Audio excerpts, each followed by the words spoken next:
And so I asked the question, who are these people? In the book, The 48 Laws of Power, and so you can see it right here if you're watching the video, Robert Greene, he talks about this, and there's a section called The Science of Charlatanism. These are basically hucksters who go from town to town, and he's looking at a historical case study.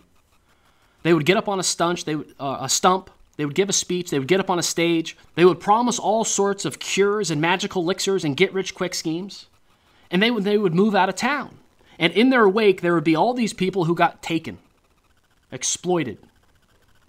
And as soon as they left, they realized it. Oh my God, I just got sold a fake bill of goods.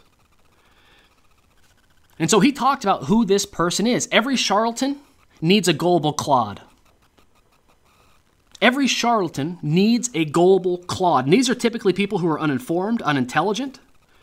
They typically suffer from some sort of a fear, an ailment, a condition, a circumstance that causes them to be vulnerable to this kind of manipulation. I told you, the fearful people, these are the targets. Okay, and this is the person who becomes the victim of the huckster. Now, he also talks about the kind of desperation that these people have. So if you dangle in front of them a new cause, elixir, a get-rich-quick scheme, the latest technological threat to their existence, and they jump at it.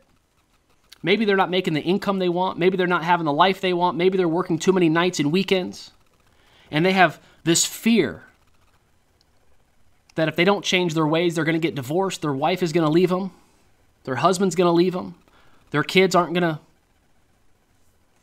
And they jump at it.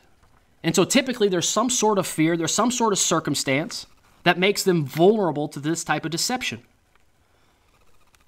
The question I would ask, though, is whose fault? Who is at fault? Is it the person who is being manipulated?